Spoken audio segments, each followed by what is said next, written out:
Oh, God help me. What is this shit? I can't help it, you guys. I'm addicted to the Clark the Shit Show myself.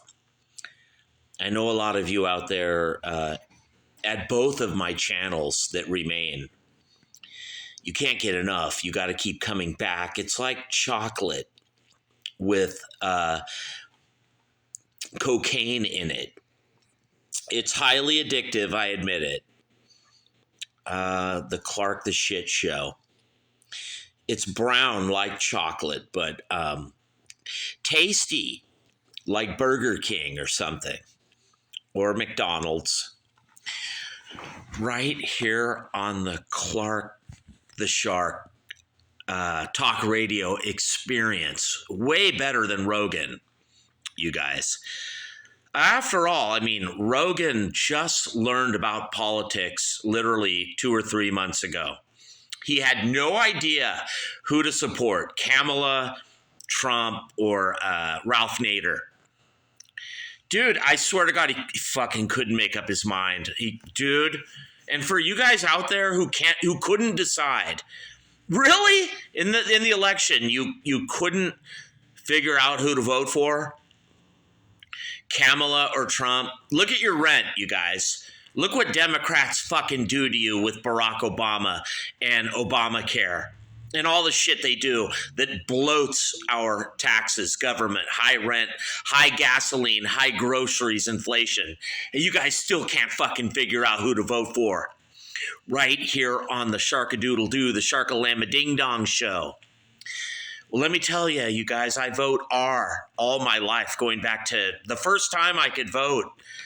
I think it was 1983. I was 18. And I'm not even sure if there was an election that year, you guys. But I remember the polls always said Democrats are winning. And it kind of tricked me a little. I'd be like, well, like CBS, NBC, ABC, everyone says Democrats are always winning, Dad. And my dad would be like, Sharky, that's bullshit. That's just the media trying to trick you. You know, they're gaslighting you. And I'm like, well, like, why would they lie? Like, the media shouldn't lie, Dad. He'd be like, Sharky, it's weird. My dad wasn't really Republican, you guys. He was a public school teacher. So he couldn't make up his mind. Here he is, a Catholic guy, goes to church, Christian, and he was still torn. He wasn't sure. He'd be like, Reagan never gave us, Reagan never gave, in the public school, Governor Reagan never gave us anything. Like never. Dad, what did you want Reagan to do for you? Right here on the Clark the Shit Show. I actually don't want anyone to do anything for me, you guys.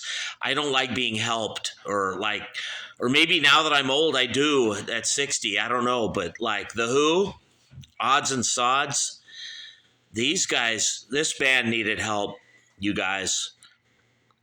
Try as they tried, they could never be like the Stones in the 60s or the Beatles. And then they slowly began to conquer the world by 68, 69, and then, oh, fuck, all of a sudden, Zeppelin's on the scene. And once again, they have to take a back seat, but like, it's weird. The Who take a back seat to no one or something. Like they're like, we don't care. We're the Who, Sharky. We're the greatest. And I'm like, you guys, no, you're not. There's flaws in this band. Like, there's issues here. If you've ever heard the Who live, dude, they're like the epitome or something of a shitty band.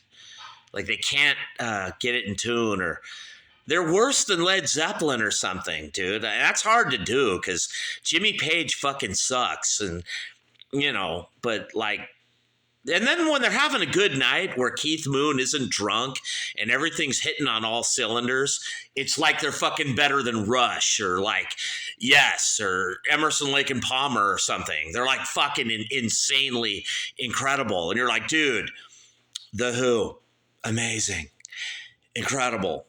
You know what it is, you guys? This band has John Entwistle on bass, and he is the band. I mean, you go to see The Who live just for that guy, and nothing else really. I mean, the rest of the band, like, fucking sucks or something. Yeah, dude. I mean, I'm not even making that up. That's true. But I'm not here to talk about The Who live or their lame fucking albums, I'm here to talk about this one album that isn't even a real album. This is a compilation album by The Who, Odds and Sods. It's not a best of, it's just odds. And believe you me, if The Who could ever get all their lost songs on one, I mean, they struggled. There's so much music by The Who out there. I'm sure a lot of it now has been burned at Universal in the 2008 fire, maybe intentionally or otherwise. The music got illuminated, if you will, or maybe Epsteined right here on the Clark the Shit Show so that they can find it later, you guys, and make even more money. MCA, Geffen, the fucking greed mongers up in Hollywood. They probably never even burned one fucking thing. It's just a way to get a story so they can, oh, look, Sharky, we found a whole album by The Who. What do you know? It wasn't at the fire. It was at some other warehouse, Sharky. Swear to God. And we added more fucking shitty songs to Odds and Sods by The Who, you guys. A band that could never, be as good in the studio as they were live, and they fucking sucked live or something. I just don't get The Who. Why? You guys, I don't get The Who and Zeppelin. They both suck, and yet people are like, Zeppelin's better than The Who. Or then there's this hardcore cult of people that's like, The Who are better than Zeppelin. They're better. I'm like, you guys, they both fucking suck. Right here on the Clark the Shit Show, 1-800-449-8255, the Sharkalama Ding Dong from the fucking golden EIB shitrophone. I don't know, you guys. If I'm in a mood, I'll listen to The Who and I'll be like, oh, this is fucking incredible. The Who, live at Hull. It's not live at Leeds. It's even better. Dude, I don't know. I don't know what to make of this band because, I'm always I listen to them and they come up short or something. I don't know. Or maybe they're incredible. It's they really are good and you're just confused or something. I don't know, dude. Odds and Sods. For some reason, this album that isn't really an album, it's like a fake album or something. It's, dude, I don't know. It's I like all the shit on it. I do. Oh, thanks. Finally, fucking pull up the shit. Why don't you here on the Clark the Shit Show? Postcard. Interesting song, you guys. It's an Entwistle song. On this side one of this compilation album, which I'm sure has been changed and altered quite a bit since the days long ago in the early 80s when Sharky, age 17 in 1982, I would listen to this and scrutinize it, analyze it, because I love The Who, The Who give every shitty musician hope. Like me, Clark the Shark, I'm I'll be banging away on my drums in a room and recording it on a ghetto blaster, boombox. I'm I'm as good as Keith Moon. Yeah, in fact, I'm even better. Listen to me, Clark the Shark, banging away on my boombox, my drums. Yeah, you guys, maybe. I would study The Who, everybody in this band, Pete, Entwistle, Mooney, even Roger, and I'd be I could get as good as these guys. And I could, it wasn't that hard or something, or, And then over time, I discovered that I would listen to The Who bootlegs really intently, and I was like, you know what, these guys are fucking good, or they're really tight for a shitty, erratic band that can't hold it together. Listen to Live at Hull, you guys. and live at Leeds. The whole fucking thing. These guys are a phenomenal band live at being shitty and sloppy and erratic. They're the best band in the world, and they keep it like not just in tune and in key, but it's for how crazy and high energy they are. They hold it together more than hold it together. And Keith Moon is fucking insane on drums, and Entwistle and him are just locked in live. You guys, I know you guys want to say the Who suck live, but really listen to them, and you'll discover they're like as good as like Rush or something. They're like incredible, and you're just like, holy shit! How are they playing Happy Jack with all those harmonies and kicking ass like that? But they do. It's amazing.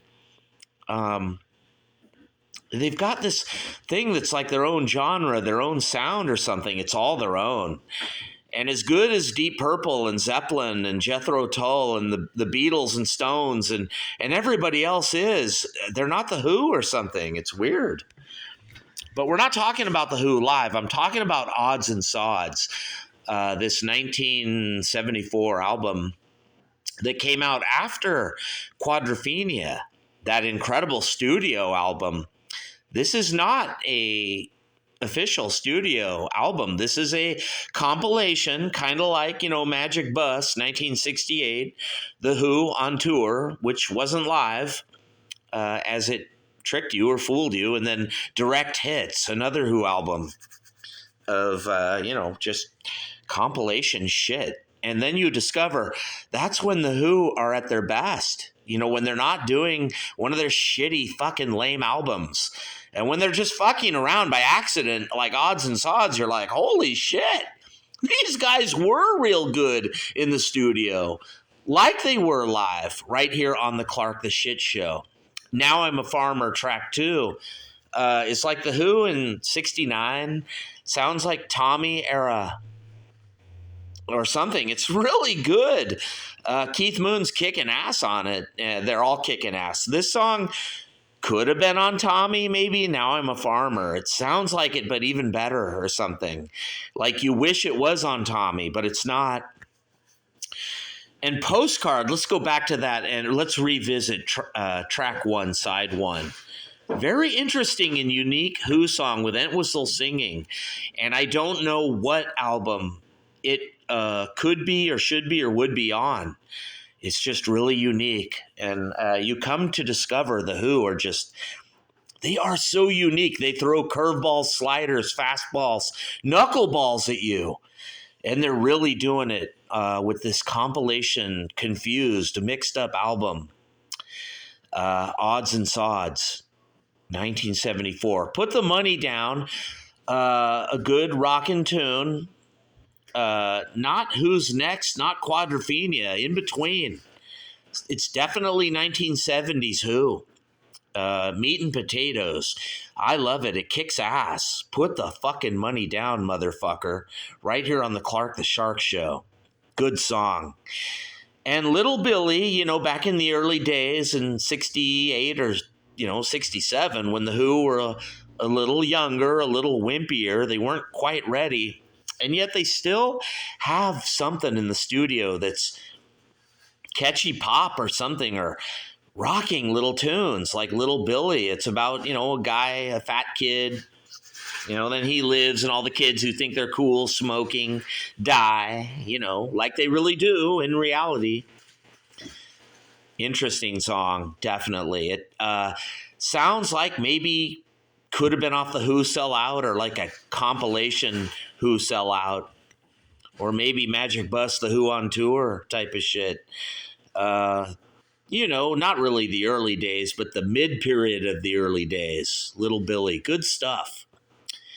If you're into that, if you're into the Who like a completist, hardcore Who devotee like me, Clark the Shark.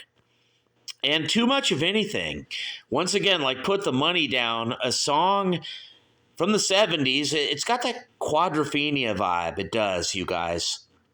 It really should be like on either Who's Next or Quadrophenia. It's tough, sturdy. demanding, yet just really solid, good rock and roll. From the early 70s, it's a little bloated arena type of shit. Kind of boring, but I like it. Too much of anything. And then Glow Girl. Once again, we go back to 1967, 68 era, earlier Who. You gotta love this song. It's like, it's a girl, Mrs. Walker, or something. Like, it's confused. Like Pete was coming up with Tommy, but like Glow Girl is like a plane crashing. It's really romantic. It's a Who thing, if you're a Who fan, It's beautiful. I love it. Glow Girl. Very much, you get into it with, the beginnings and the origins of Tommy. Side 2, Pure and Easy, of course. Who's next? Early 70s Who? Good stuff. Really solid. There are many versions of Pure and Easy with various really killer Pete Townsend guitar playing and solos on them or something. Or it's just all good. And then the Who are like, you're like, why weren't you guys always this good? And the Who are like, we always were. You just weren't listening. Clock the Shock or something. And I'm like, you guys suck. Who? Your albums fucking are lame. And then you hit me with Pure and Easy. It sounds like fucking Zeppelin or Jethro Tull or like some really good shit. And the Who are like, we always were good, but we have got this drummer that's always drinking brandy and yeah. I don't know, you guys. Pure and Easy. I love that song. Really tight. There's 2 versions. They're both really good. There might be 3, but Keith Moon kicks ass on them, dude. He lets you know he's, when he's sober, he is the greatest drummer in rock. The Who, Pure and Easy. But then Pete is no slouch on guitar. He's kicking ass and he's like letting you know, like, mate, I'm just joking. I'm better than Jimmy Page. Or any of them. And you're almost convinced. You're like, yeah, dude, the Who, Pure and Easy. A mini version. I think there's 2 or 3 versions. They're all different and they're all really good. And then Faith in Something Bigger. We go back again to the early days of the Who. Not the early, like 1968, 67, the psychedelic. I love it. The Who Sell Out era. Or like the Who, Magic Bus, the Who on tour, which they weren't. It was just a compilation, kind of like Odds and Sods, you guys. But Faith in Something Bigger, a really nice, beautiful song. Sounds like he's talking about God or like it makes me want to pray to the Lord or something. I love it, you guys. And really good shit. Should have been like on the radio or a hit or something. I mean, and I can say that about a lot of Who songs, you guys. I'm the Face from the High Numbers, 1964. You're like, this band is letting you know they're gonna be something someday.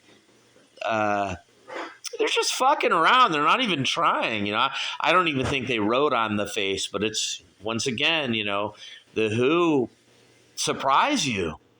In the early days, before my generation or a quick one, or I think Pete Meaden wrote that, like their manager or their producer or whoever, their friend. So I'm going to write the Who, the High Numbers, a track. I'm the Face. It's good shit, you guys. It's weird how the Who hit you with songs that, like, you don't expect them to be good, and then they're really good, and you're like, what the fuck? You're just confused. And then Naked Eye, which is a live Who staple. Really a good 70s Who. Good shit. And of course, the bloated arena garbage, Long Live Rock, but it's really good. It's the Who. It's good shit. But I'm sick of it. It's like Skinner or, like the Stones, or you're just bored. Like, all right, long live rock, be it dead or alive. Yeah. It's fucking It's dead, you guys, now. I mean, ever since Blake Douchebag hit the scene, it fucking sucks. And then there's the 1998, of course, I'm the Face. I love I'm the Face. Good shit. By the High Numbers, that's what they were called before the Who and the Detours. That was another name. Leaving Here is a couple versions of that one, early 65, 64 Who classic. Awesome, you guys. I don't think they wrote it, or maybe they did, but I love Leaving Here. All different versions of it. Really good. And Baby, Don't You Do It, where the Who kind of sound like Zepp, or they're just rocking, like Who's Next era or something, or 1970 era. There's no Who album in 1970, but if there was, it would have had shit like The Seeker and Baby, Don't You Do It on it. The Post, Tommy, Who. It would have been interesting. And the studio version of Summertime Blues is interesting, you guys. More interesting than good. Of course, not as kick-ass as Live at Leeds and Live at Hull and, all that shit. Isle of Wight. It's not that good on Isle of Wight, but Woodstock, they're fucking kicking ass on that, you guys. Summertime Blues. But here is maybe one of the several studio versions, I think. I'm not sure. But they are interesting. Late 60s, Summertime Blues.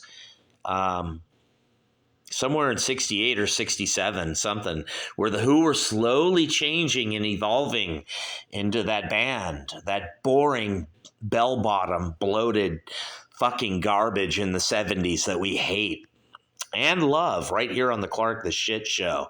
I like the Who in like 67, 68. That's where I love the Who. And at 69, Woodstock, they're like bloated or something. But I still like them, you guys. I love all phases of the Who.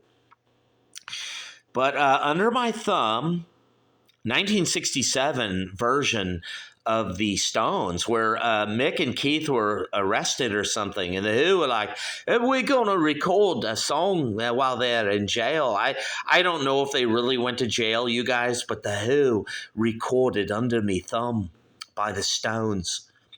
And the Who's version is interesting, almost like as good or better or something than the Stones. Maybe not, but interesting, you guys. I like it. The Who, Under My Thumb. A lost classic, hidden gem, or an odds and sods. Just, put it on an album. Let's find it. It probably got burned in the Universal fire, you guys, in 2008. Now it's gone forever. But Mary Ann with the Shaky Hands. I don't know why they call it Shaky Hand, but I know the version from the Who Sell Out. But this might be another version. I think there's 2 or 3 different versions of Mary Ann with the Shaky Hands. It's about a girl that does things to men. And you guys, I'm not going to say her last name, but I knew a girl named Lisa. That's as far as I'm going to go, you guys. And she was kind of like Mary Ann with the shaky hand or hands. Right here on the Clark the Shark Show. Fabulous, amazing. And My Way, you guys, which is a Who. Dude, I love the live version, 1968 of this at I think it's the Fillmore or the Electric Factory, Philadelphia. I'm not sure. But there are several versions live. The Who playing My Way. And it's really fucking good in that time, like 68 or, 1968. They were playing My Way a lot. But then they have a studio version too, you guys. That's really interesting. It's kind of garage or, it goes with that. Faith in Something Bigger, you guys know, really good. And Glow Girl, Little Billy, reviewed them already. I love that period of the Who, 67, 68. Interesting. Young Man Blues, alternate version. Yeah, dude, Young Man Blues and Summertime Blues. The Who have versions in the studio in 68, you guys. I don't think 67 or 69. And they're interesting as it shows the slowly changing Who, getting heavier, like getting better or something. And then the Tommy shit, you know, Cousin Kevin, Model Child, and Whistle. Interesting. Very interesting, you guys. More interesting than good or something. Love Ain't for Keeping. You know, I love the song off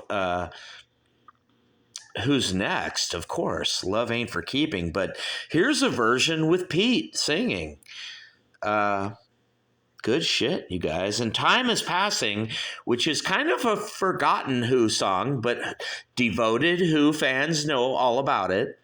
It's, you know, from the Lifehouse days, 1970, 71, whatever. Could have, should have been on Who's Next. You guys, Who's Next was actually supposed to be a double album, not Lifehouse. All the songs, which were cannibalized or, you know, picked from Lifehouse, and then they turned it into Who's Next, which is like the greatest album in the history of rock, accidentally. But really, the album was meant to be a double album right here on the Clark the Shit Show, you guys.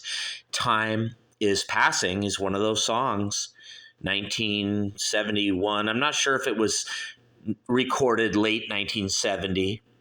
Could have been, possibly, here on the Clark the Shit Show, but it's a great song. I like it. Time is Passing. And of course, Pure and Easy, another song from Lifehouse. And Too Much of Anything, which I guess is from Lifehouse, but sounds more Quadrophenia to me. Clark the Shark, it does. Long Live Rock, bloated rock anthem, bell bottom garbage. Sounds like Skynyrd or the Stones, or, you know, or it's just a shitty band like The Who. You know, Long Live Rock. I fucking hate that song, you guys. I like it. If I hear it on the radio in my car, I'll start cranking it up, you know, tapping my foot or nodding, you know. Long live rock. Landslide. Rocks falling. Do-do-do and a burning air. Here comes Blake Douchebag. Slamming heroin. Look again. Blake is dead. Do-do-do. Blake is dead. Long live rock. Shark needs it every night. Whatever, you guys. Fucking sick of that song. Put the money down, though. I like it more. Meat and Potatoes, 70s, bell bottom. You could tell the Who are just bored. They're like, we're old and we fucking suck now. Put the money down in a tin cup. We close tonight. Interesting, dude. When the Who are interesting, it's better than like if they're good. And of course, Postcard and Whistle. Good shit. Interesting, you guys. I like interesting more than I like good or great. I like Postcard more than Long Live Rock. I'm just fucking weird like that, you guys. Right here on the Clark the Shit Show. Now I'm a Farmer. One of my favorite songs on the whole fucking album, you guys. From Tommy. It belongs on Tommy, or maybe just after. I don't know. But Water, a song the Who would play live a lot, along with Naked Eye. Water and Naked Eye. You could tell the Who were like, we're getting bored. Let's get drunk and smoke weed and play Water and Naked Eye again over and over. Doesn't matter. The crowd's drunk and we're drunk. The band's drunk. Right here on the Clark the Shit Show. I kind of hate Water. It's kind of boring, and so is Naked Eye. But I listen, you guys. I like the evolution of the Who. They're trying to be like Zeppelin or something. And then just all these odds and sods, all these songs. Just look at all this shit. The Who are just confused. They don't know what they want to be. There's all these different versions. Here's a version with a Who suck cock or something. Here's a version with their own brandy. Dude, you guys, come on, Who. You should have just had albums where all this shit was on it or something. Oh, I don't even know myself. I like the live version where the Who play that at Isle of Wight, and I hate Isle of Wight, you guys. That gig, it's fucked up. There's something wrong with the Who. But I don't even know myself the studio version. I like, you guys. Really kicks ass, especially Keith Moon. And then there's just all these other songs. When I Was a Boy, Ant Whistle. I like that song. Wasp Man. Interesting. And just, you know, you guys, it's just a bunch of shit by the Who. Me favorite band, you guys, me, Clark the Shark. The reason I love the Who is I'm torn, I'm confused. Are they good? Are they bad? I don't know. But I know me, Clark the Shark, I wanted to be in a rock band because of the Who. And I was always like, you know, if I suck and I'm terrible, I'll always still be better than the Who. Or maybe worse, or the same, or neutral. The Who give everyone a chance, you guys. They do. I mean, but when you really focus in and listen to the Who bootlegs live and listen to the band in the studio, you discover why the Who are the Who. They're really good. And no, I don't just mean Entwistle on bass or Keith Moon. The whole thing is surprisingly good, or like they're great, or you're like, great singing, harmonies. It's all good. It's fucking boring 70s rock at its worst. And yet you love it. You can't live without it or something. And one of the biggest mysteries of the Who is how good Pete Townsend really is on guitar, especially on acoustic, where the guy just kicks ass really fast. And I know a lot of people, the inclination is you want to think Pete sucks on lead guitar. Like he sounds like Neil Young. He's terrible. But he's not, you guys. Listen again. Pete is clean. I mean, listen to Live at the London Coliseum or Live at Hull, Live at Leeds, like bootlegs in 68. Listen to the Who, how good Pete is, not just on lead, but on rhythm. He hardly makes a mistake, and he keeps it in tune. And then he's windmilling and leaping around, and you know, he's really handling his guitar rough, you guys. It should go out of tune, but it doesn't. And the Who are just putting on a show. It's athletic. They're leaping about. They should suck or be terrible, and yet they hold it together. And it's a mystery. Like the Who, you're just like, what the fuck is this? Like, just the most ardent musicians who are into technical rock will get into the Who because they're like, you go back and listen again and you're in disbelief. You're like, wait a minute, they sound like they're awful or they're lousy, like they're terrible. But then you listen again and you're like, holy shit, they're fucking like as good as like Genesis or Rush or Zeppelin or Emerson, Lake and Palmer or something. You're just like, what the fuck? They're really good. The Who. And that being said, like sometimes if you're in a foul mood and you put on the Who and you're like, oh, fuck this. I don't want to listen to this right now. Right here on the Clark the Shit Show. But let me tell you in all sincerity, you guys, the Who Tommy, Who's Next in Quadrophenia, if you really just crank those albums up and listen to them, honestly, truthfully, 3 of the greatest rock albums in rock history, they are. And then this one, Odds and Sods, which is, of course is a mishmash pizza, cornucopia, just a bunch of songs laying around in boxes. MCA or Trinifold track records, or Entwistle found a box. I found some old tracks in a box. Let's make the album on a handshake. That's what they said. Like the Who found a bunch of old songs going through boxes at, Bill Kerbishley's office. And they just threw together an album, odds and sods of old forgotten material just laying around. And just by accident, it's like one of the Who's best albums or something. It's not, you guys, because it's not a real album like Who's Next or Quadrophenia or Tommy or the Who Sell Out. It's not like those, mate. And yet, it's a compilation where you listen to it for compilation's sake. And you're like, fuck yeah, this is so interesting. And when you're in a mood to be interested or inquisitive or clinical, Odds and Sods by The Who is the album for you guys. Right here on the Clark the Shit Show, the Sharkadoodle Doo, baby. Sharkalama Ding Dong, the